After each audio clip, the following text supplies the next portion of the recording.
Prosecutors crack down on clergy abuse as bishops gather. Detroit hundreds of boxes. Millions of record, they're looking to prosecute, and not just priests.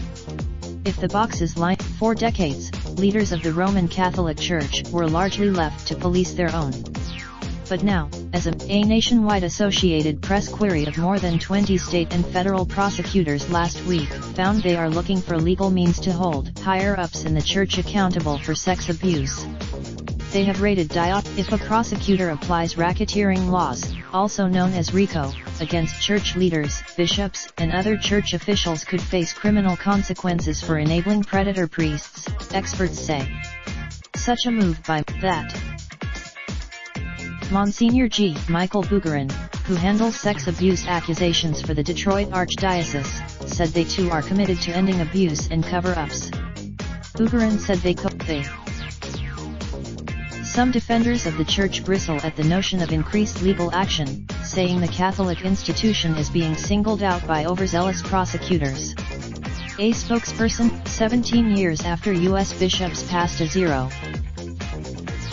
The meeting also follows a grand jury report that documented decades of clergy abuse and cover-ups in Pennsylvania, which thrust the Catholic Church's sex assault scandal back into the mainstream last fall and spurred prosecutors across the U.S. to launch investigations of their hometown dioceses. Since then, many states have launched telephone hotlines or online questionnaires for confidential complaints, including Virginia, Nebraska, and California. Pennsylvania has been flooded with calls, some 1,800 from victims and families over the last 3 years. In Iowa, in contrast, Delaware's Attorney General tip line has had 4 calls since November 2018, a spokesperson said.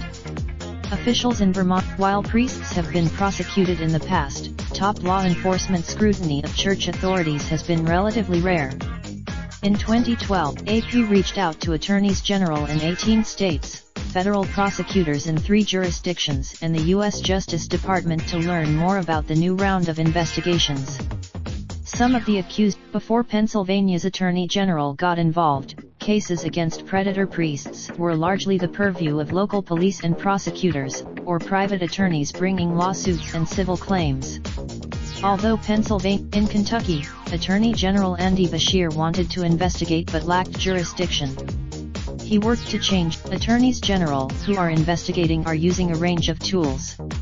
Michigan asked whether the office would consider charges under Iowa's far-reaching RICO statute. Attorney General spokesman Lynn Hicks said that nothing is off the table but that it's premature to say. And in Virginia, Iowa's Attorney General Tom Miller said that he took action late last month after his office met with abuse survivors, including some whose stories have never become public. Tim Lennon, who grew up in Sioux City, Iowa, said he was among the survivors who corresponded with Miller's office and in recent months sent over new material about priests accused of abuse. The statute of limitation rules differ, and are being tested, in different states. In Michigan, New York, California, and Florida refused to comment, citing ongoing investigations. In recent years, civil lawsuits have used racketeering laws leading to large settlements.